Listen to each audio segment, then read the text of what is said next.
So my name is Kevin Kluge. I'm VP Engineering at Cloud.com, and today I'm going to talk to you about making hybrid clouds a reality.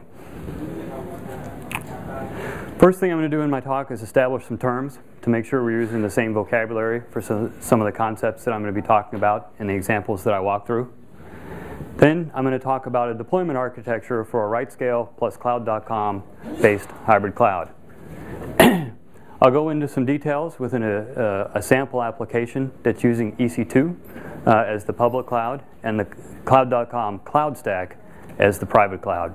All of it will be seamlessly managed by RightScale. And then after the demo, I'll talk about some future directions, some ideas that we have on how we can make private clouds and hybrid clouds easier than they are today. So first, what's a hybrid cloud? So in terms of the concepts that I'm going to be talking about today, I'm going to assume that a hybrid cloud has two or more clouds, and in particular, at least one of them is a public cloud, like EC2, and at least one of them is a private cloud that you would be running on your own premises. Some of the servers will be, servers being the guest VMs, the servers will be distributed across the public and private clouds, possibly running primarily in the private cloud and bursting out to the public cloud as the load dictates. Another primary characteristic of a hybrid cloud is that there's a single management interface for the end users to come in and use the resources available to them between the private cloud and the public cloud. It's important to give them this consistent view, otherwise they end up learning multiple interfaces, possibly multiple APIs, multiple concepts. I know we're all RightScale users, but I wanted to make sure we're all familiar with RightScale arrays. This is an essential part of the demo that I'm going to do. An array is a set of servers running out in the cloud. They're managed as one entity, and they can scale. So they can grow up, they can increase in number, they can decrease in number. They're all based on the same server template. So in general, they're all running essentially the same software, somehow collaborating or cooperating in order to provide a service or other function. Another interesting characteristic, and one that we'll use here today in the demo, is that RightScale arrays have the ability to be voted on in order to control when they scale up and scale down. And this demo that we'll be doing today uses the vote function. And the votes can be done programmatically, so you can have other entities in the cloud or even potentially external to the cloud providing votes on what they think should happen to the array in terms of its size. So thinking about hybrid clouds, what are some of the prerequisites to doing a hybrid cloud? When is it a good idea? When is it maybe not such a good idea? And so key message here is it's all about the data, right? The question is, how much data do you have? Where can you put it? Can you replicate it? All those sorts of things, key questions. So one example where a hybrid cloud is great is when there's just not a whole lot of data, or essentially either not very much or none at all. Maybe it's small enough so that you can easily replicate it between private cloud and public cloud. Maybe it changes very infrequently. Simple websites, content systems are good examples of that. Another case is when you simply have a big pipe between your private cloud and your public cloud. Question is, well, okay, how big? And the answer is big enough. It's big enough for whatever your app. Yes, thank you for the smile. It's big enough so that whatever your application needs in terms of distributing application servers or whatever else you might need to burst, the pipe is big enough to accommodate those needs without any quality of service degradation. Interesting point on the big pipe concept. There's another number of companies that are innovating in WAN optimization right now, and I'm optimistic that over the next few years we're going to see more and more technologies come out that will enable more and more cases to fall into this bucket where there's effectively a big pipe. Also, when you're thinking about hybrid cloud in your data, is there some advantages potentially to locating the data in the private cloud? For example, maybe you have compliance constraints that impact your business. You might be able to take advantage of backup and restore procedures that are very specific to your data set where that functionality isn't available out in the cloud. So for example, one of the features that we've been working on in the cloud stack is NetApp integration. So we can take snapshots of entire NetApp volumes. You may have similar procedures, even not involving cloud software right now, and you would be able to take advantage of some of those procedures as well if the data were located in the private cloud. And last point, as I mentioned earlier, it's all about the data. And in particular, there certainly are some networking considerations when you're doing a hybrid cloud. But in general, it seems like they're a little bit easier to solve, right? There's a whole set of mature technologies with SSL, TLS, tunnels, VPN, and so on. And it seems more tractable to get through some of the networking challenges than it does about the data. So who's Cloud.com? This will be, again, essential to the demo. We are an IaaS software provider. So we do the orchestration layer. The way I describe it is we're a resource manager. You tell the cloud stack software about all the resources that you have. Right? Their compute servers, storage devices, networking gear, IP addresses, and so on. And then the cloud stack takes all that, takes all those resources that you have, and creates a cloud out of it, presenting a UI to your users, where they can go in and say things like, I want a VM with 2 gigs of RAM, 2 cores, and running CentOS 5.4. We've been GA with our software since 2009, have a number of customers in production. And last and most important point, of course, Cloud Stack is RightScale ready. We've been working with RightScale for 6 or 7 months now, and we've integrated the Cloud Stack with RightScale, so resources, servers, and so on the Cloud Stack can be managed through the RightScale application. Okay, so what's our solution to hybrid clouds? Here's the outline of it.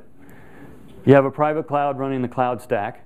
The cloud stack is responsible for the physical resource management on your premises. As I mentioned in the last slide, cloud stack is a resource manager. It's highly scalable. You can still do the server or guest management through the RightScale application. There's a mechanism in the RightScale app to register your private cloud. You just have to make sure that you have one API endpoint opened up to the RightScale data center, where they pass on operations that you've taken through the web UI. The public cloud in this hybrid cloud architecture can be any RightScale managed cloud. In the example I'm going to give shortly, it's EC2. And then, if you remember back to my description of what a hybrid cloud is, it's essential that you have a single unified management interface. Otherwise, you just have 2 clouds, right? And a hybrid cloud is much more useful than 2 clouds. RightScale provides that single management interface. So all of the actions that users would take in terms of starting VMs, creating server templates, managing arrays, and so on, would all happen through the RightScale application. There would be no need for the end users to go into the cloud stack end user UI. Certainly could, that'll work as well, but it's not a requirement. Here's a graphic describing what I've been discussing. We have on the private cloud side the cloud stack management server. This piece here would be running on your infrastructure. Some number of compute servers running your hypervisor of choice, presumably have some storage and so on as well. Then you have the public cloud, which again can be any RightScale managed public cloud. And you have the ability to burst, and that's what the demo I'm going to do today will show. Bursting of app servers under load from the private cloud and into the public cloud using resources. And up the top, all managed seamlessly by RightScale to give the appearance of a single resource pool.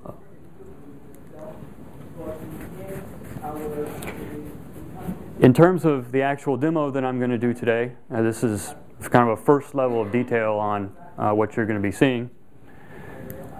The private cloud's running on Cloud Stack. It's on our 2.1.4 release, running in one of our data centers nearby. We have a couple of virtual load balancers that are running. We're using the HA Proxy open source load balancing software.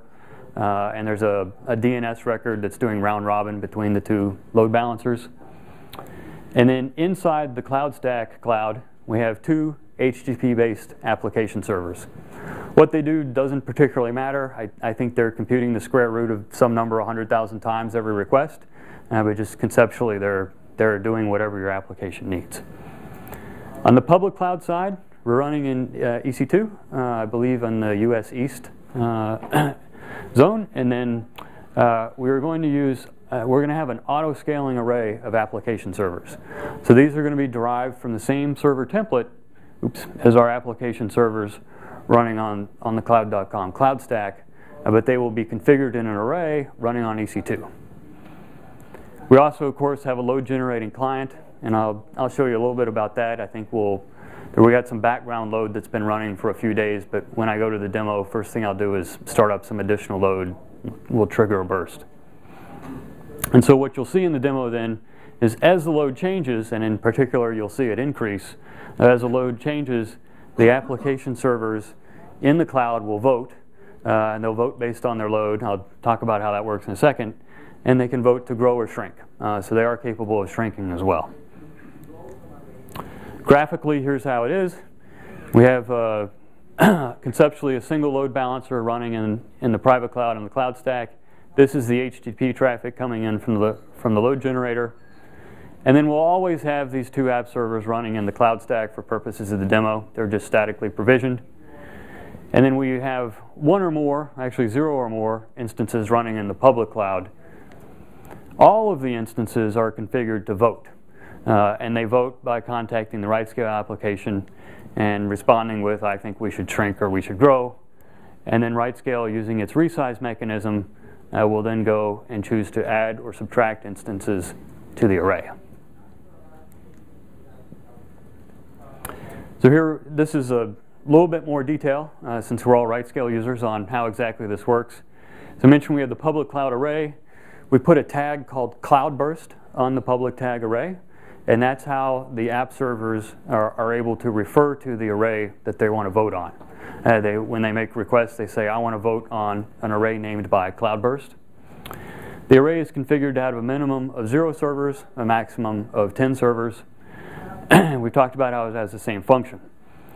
All the application servers, regardless of where they are, meaning whether they're in the public cloud or the private cloud, register with both load balancers.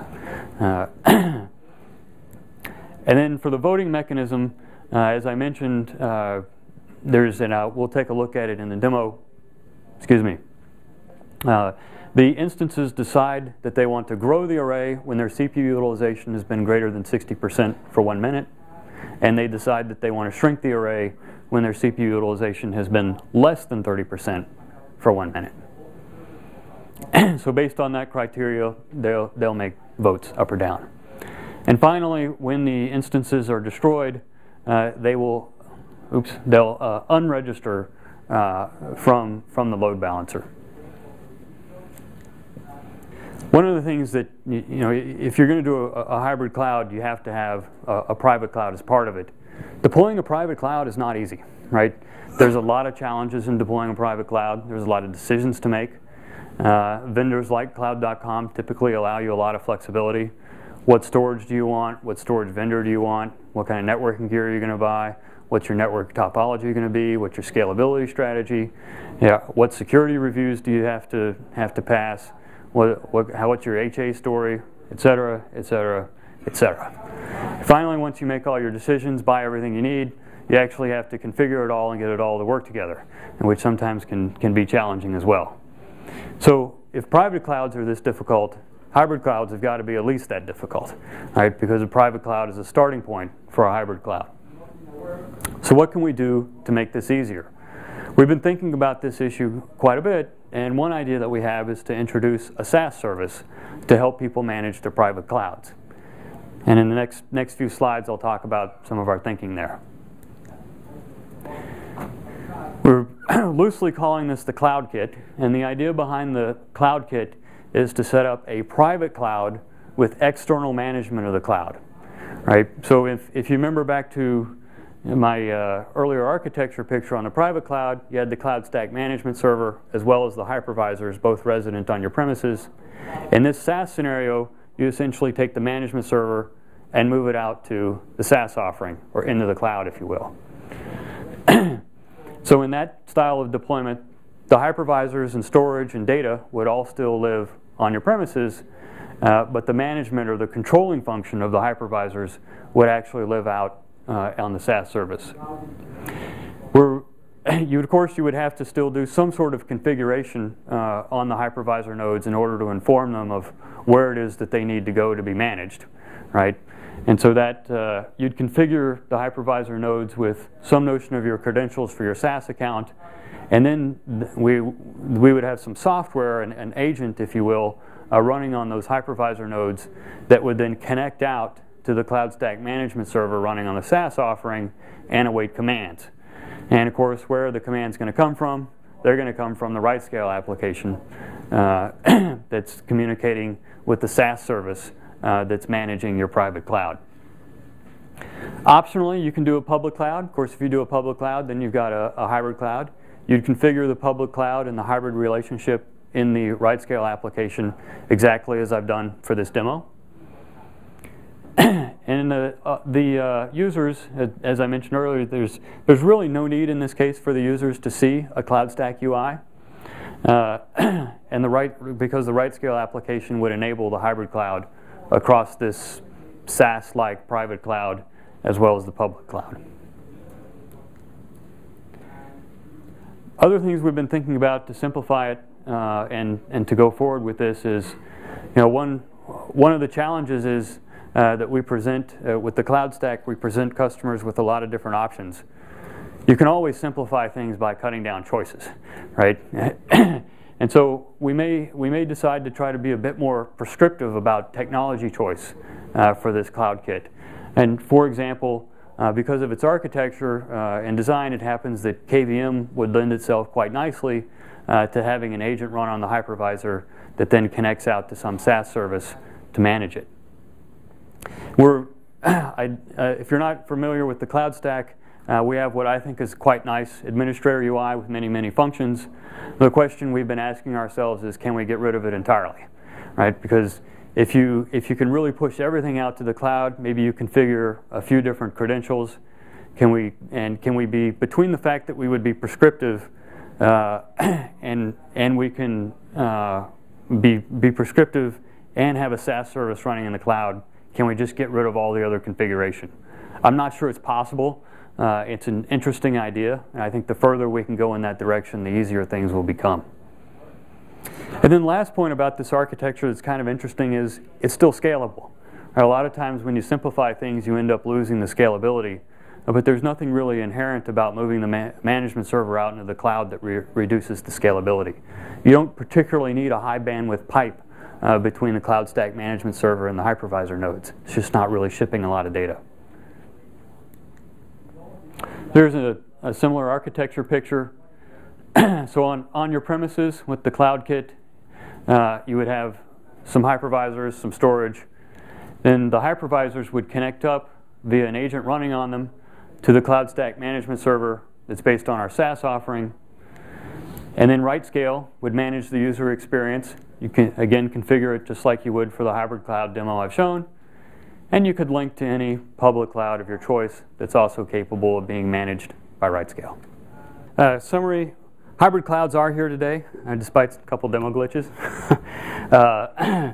And the way to enable them, RightScale plus cloud.com. You do cloud.com private instance, and then public instance of your choice, managed as long as it's managed by RightScale. EC2 in this demo.